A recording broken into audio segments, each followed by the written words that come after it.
Hi hello ನಮಸ್ಕಾರ, welcome to ಶರಣ್ಯಾಸ್ kitchen. ಇವತ್ತು ನಾನು ಅಕ್ಕಿ ತರಿ ಉಪ್ಪಿಟ್ಟನ್ನು ಮಾಡೋಣ ಅಂತ ಇದ್ದೀನಿ. ಅಕ್ಕಿ ತರಿ ಉಪ್ಪಿಟ್ಟು ಹೇಗೆ ಮಾಡೋದು ನೋಡೋಣ. ಅದಕ್ಕೆ ಏನೇನು ಸಾಮಗ್ರಿ ಬೇಕು ಅಂತ ನೋಡ್ಕೊಳ್ಳೋಣ. ಅದಕ್ಕೂ ಮುಂಚೆ ನೀವಿನ್ನೂ ನಮ್ಮ ಚಾನಲ್ನ ಸಬ್ಸ್ಕ್ರೈಬ್ ಆಗಿಲ್ಲ ಅಂದರೆ ಇವಾಗಲೇ ಸಬ್ಸ್ಕ್ರೈಬ್ ಆಗಿ ಲೈಕ್ ಮಾಡಿ ಶೇರ್ ಮಾಡಿ. ಅಕ್ಕಿ ತರಿ ಉಪ್ಪಿಟ್ಟಿಗೆ ಏನೇನು ಸಾಮಗ್ರಿಗಳು ಬೇಕು ಅಂತ ನೋಡ್ಕೊಳ್ಳೋಣ. ಅಕ್ಕಿ ತರಿ ಉಪ್ಪಿಟ್ಟಿಗೆ ಮೊದಲನಾಗಿ ಅಕ್ಕಿ ತರಿ 1-2 ಕಪ್ ಆಗೋಷ್ಟು ಅಕ್ಕಿ ತರಿ ಇಟ್ಕೊಂಡಿದ್ದೀನಿ. ಒಗ್ಗರಣೆಗೆ ಈರುಳ್ಳಿ, ಹಸಿಮೆಣಸಿನ್ಕಾಯಿ, ಕ್ಯಾರೆಟ್, ಬೀನ್ಸ್, ಕರಿಬೇವು, ಕೊತ್ತಂಬರಿ, ಸಾಸಿವೆ, ಜೀರಿಗೆ, ಕಡಲೆಬೇಳೆ, ಟೊಮೆಟೊ, ಬೇಯಿಸಿರೋವಂಥ ಅವರೆಕಾಳು ಇಟ್ಕೊಂಡಿದ್ದೀನಿ. ಹಾಗೆ ಹಸಿ ತೆಂಗಿನಕಾಯಿ ತುರಿ, ರುಚಿಗೆ ತಕ್ಕಷ್ಟು ಉಪ್ಪು. ಇವಾಗ ಮಾಡೋ ವಿಧಾನ ನೋಡೋಣ. ಇಲ್ಲಿ 2 ಗ್ಲಾಸಷ್ಟು ಅಕ್ಕಿ ತರಿ ತಗೊಂಡಿದ್ದೀನಿ. ಇದನ್ನು ಘಮ ಬರೋ ತನಕ ಹುರ್ಕೋಬೇಕು. ಒಂದು 15ರಿಂದ 20 ನಿಮಿಷ ಘಮ ಬರೋ ತನಕ ಮೀಡಿಯಮ್ ಟು ಲೋ ಫ್ಲೇಮಲ್ಲಿ ಕೈ ಬಿಡದೆ ಹುರ್ಕೋಬೇಕು. ಅಕ್ಕಿ ತರಿ ಹುರ್ಕೊಂಡಾಗಿದೆ. ಇವಾಗ ಒಗ್ಗರಣೆ ಮಾಡ್ಕೊಳ್ಳೋಣ. ಒಂದು 5ರಿಂದ 6 ಟೇಬಲ್ ಸ್ಪೂನ್ ಅಷ್ಟು ಎಣ್ಣೆ ಹಾಕೊಳ್ಳೋಣ.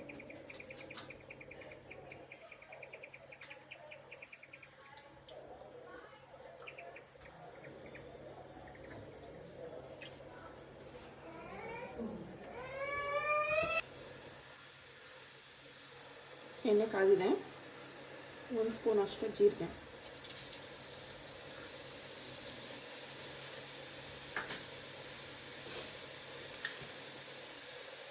ಸ್ವಲ್ಪ ಸಾಸಿವೆ,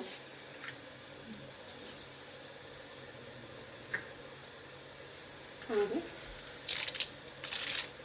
1-2 ಸ್ಪೂನಿಂದ 3 ಸ್ಪೂನ್ ಅಷ್ಟು ಕಡಲೆಬೇಳೆ.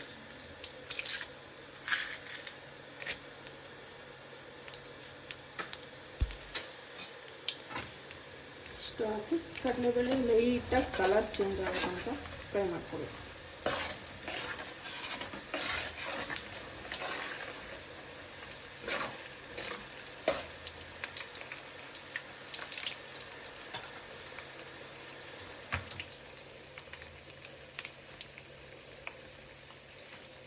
ಇದಕ್ಕೆ ಇವಾಗ ಹಸಿಮೆಣಸಿನ್ಕಾಯಿ ಹಾಕ್ಕೊತಿದ್ದೀನಿ. ಒಂದು 7ರಿಂದ 8 ಹಸಿಮೆಣಸಿನ್ಕಾಯಿ ಹಾಕ್ತೀನಿ. ಕರಿಬೇವು,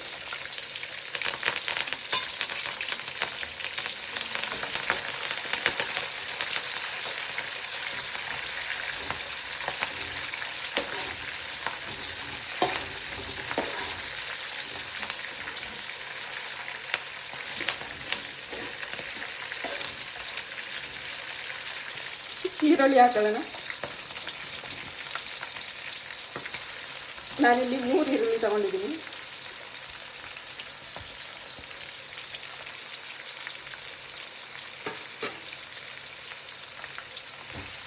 ಈರುಳ್ಳಿ ಕಲರ್ ಚೇಂಜ್ ಆಗುತ್ತೆ ಅಂತ ಫ್ರೈ ಮಾಡ್ಕೋಬೇಕು. ಉಪ್ಪಿಟ್ಟಿಗೆ ಯಾವಾಗಲೂ ಎಣ್ಣೆ ಸ್ವಲ್ಪ ಜಾಸ್ತಿನೇ ಮುಂದೆನೇ ಹಾಕೋಬೇಕು. ಆವಾಗಲೇ ಉಪ್ಪಿಟ್ಟು ಚೆನ್ನಾಗಾಗೋದು.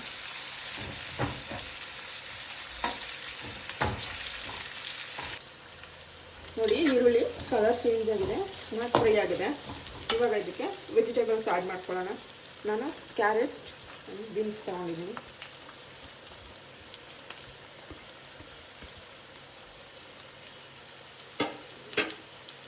ಆಲೂಗಡ್ಡೆ ಸಹ ಹಾಕೋಬೋದು, ನನಗೆ ಹಾಕೊಂಡಿಲ್ಲ.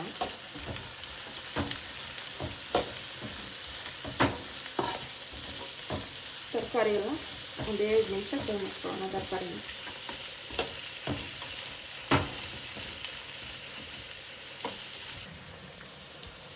ನೋಡಿ, ತರಕಾರಿನ 1-2 ನಿಮಿಷ ಫ್ರೈ ಮಾಡಿದ್ದೀನಿ. ಇವಾಗ ಅದಕ್ಕೆ ಟೊಮೆಟೊ ಆ್ಯಡ್ ಮಾಡ್ಕೊಳ್ಳೋಣ. ಇಲ್ಲೊಂದು 3 ಟೊಮೆಟೊ ತೊಗೊಂಡಿದ್ದೀನಿ ನಾನು.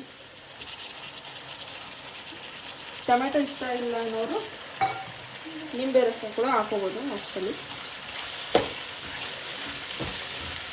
ನಮ್ಮ ಮನೇಲಿ ಎಲ್ಲರೂ ಟೊಮೆಟೊ ತಿಂತಾರೆ, ಇಷ್ಟಪಡ್ತಾರೆ. ಟೊಮೆಟೊ ಹಾಕಿದ್ದೀನಿ.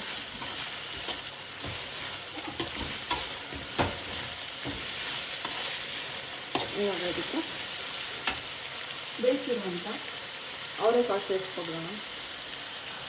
ಇಲ್ಲಿ 1 ಕಪ್ ಅವರೆಕಾಳನ್ನ ಉಪ್ಪು ಹಾಕಿ ಬೇಯಿಸ್ಕೊಂಡಿದ್ದೀನಿ.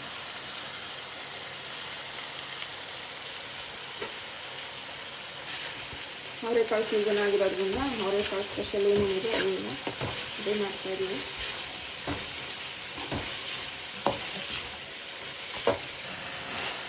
ಟೊಮೆಟೊ ಎಲ್ಲ ನೋಡಿ ನೀಟಾಗಿ ಫ್ರೈ ಆಗಿ ಎಣ್ಣೆ ಬಿಟ್ಕೊಂಡು ಬರ್ತಿದೆ. ಸೊ ಇಷ್ಟು ಫ್ರೈ ಆದಮೇಲೆ ಇದಕ್ಕೆ ನೀರು ಸೇರಿಸ್ಕೊಳ್ಳೋಣ.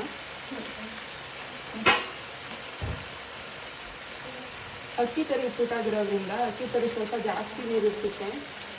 1 ಗ್ಲಾಸ್ ಅಕ್ಕಿ ತರಿಗೆ 3 ಗ್ಲಾಸಷ್ಟು ನೀರು ಹಾಕೋಬೇಕು. ಇಲ್ಲಿ ಒಂದು 6 ಗ್ಲಾಸಷ್ಟು ನೀರು ಹಾಕ್ಕೊಂಡಿದ್ದೀನಿ ನಾನು. 1 ಗ್ಲಾಸ್ಗೆ 3 ಗ್ಲಾಸ್ ನೀರು. ಇವಾಗ ನೀರು ಕುದಿಯಕ್ಕೆ ಬಿಡೋಣ. ಉಪ್ಪು ಹಾಕ್ಬಿಡೋಣ. ರುಚಿಗೆ ತಕ್ಕಷ್ಟು ಉಪ್ಪು ಹಾಕಿ ನೀರು ಕುದಿಯಕ್ಕೆ ಬಿಡೋಣ. ನೀರು ಕುದೀತಾ ಇದೆ ನೋಡಿ. ಈ ಥರ ನೀರು ಕುದಿಯೋಕ್ಕೆ ಸ್ಟಾರ್ಟ್ ಆದಾಗ ಅಕ್ಕಿ ತರಿನ ಹಾಕೋಬಿಡೋದು.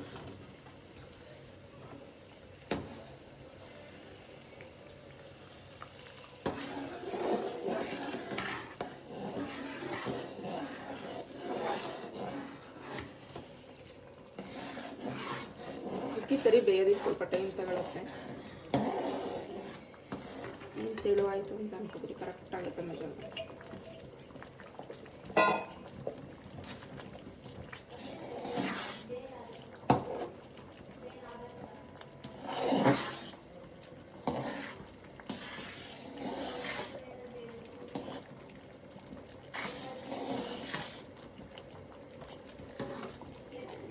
ಇಷ್ಟು ಬೆಂದಾಗ ಇದಕ್ಕೆ ಕಾಯಿ ತುರಿ ಹಾಕೋಣ.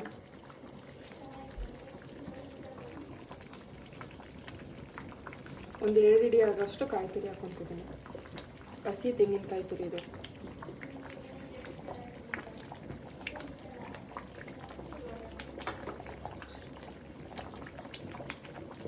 ಇವಾಗ ಫ್ಲೇಮ್ನ ಮೀಡಿಯಮ್ ಇಟ್ಕೊಬಿಡೋಣ.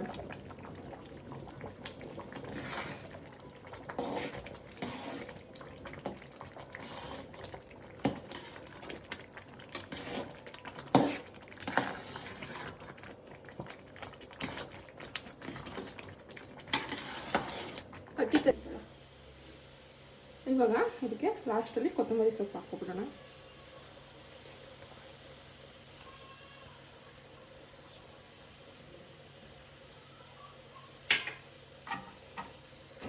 ಕೊತ್ತಂಬರಿ ಸೊಪ್ಪು ಹಾಕಿ ಒಂದ್ಸಲ ತಿರುಗಿಸಿದ್ರೆ ಅಕ್ಕಿ ತರಿ ಉಪ್ಪಿಟ್ಟು ರೆಡಿ.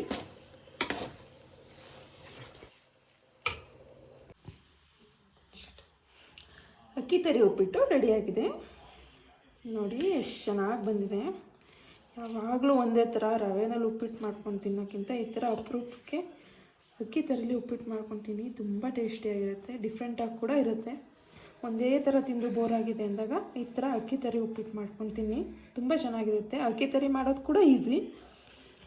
ಅಕ್ಕಿನ ತೊಳೆದು 1-2 ದಿನ ಒಣಗಿಸಿ ಮಿಲ್ ಹಾಕ್ಸ್ಕೊಬಂದರೆ ಆಯಿತು, ಅಕ್ಕಿ ತರಿ ರೆಡಿ ಆಗುತ್ತೆ. ಒಂದೇ ಸರಿ 1-2 kg ಮಾಡಿ ಇಟ್ಕೊಬಿಟ್ರೆ ಅವಾಗವಾಗ ಬೋರ್ ಆದಾಗ ಈ ಥರ ಅಕ್ಕಿ ತರಿ ಉಪ್ಪಿಟ್ಟು ಮಾಡ್ಕೊಂಡು ತಿನ್ಬೋದು. ನೋಡಿ ಎಷ್ಟು ಚೆನ್ನಾಗಿ ಬಂದಿದೆ, ತುಂಬ ಚೆನ್ನಾಗಿ ಬಂದಿದೆ. ಟೇಸ್ಟ್ ಕೂಡ ಡಿಫ್ರೆಂಟ್ ಆಗಿರುತ್ತೆ.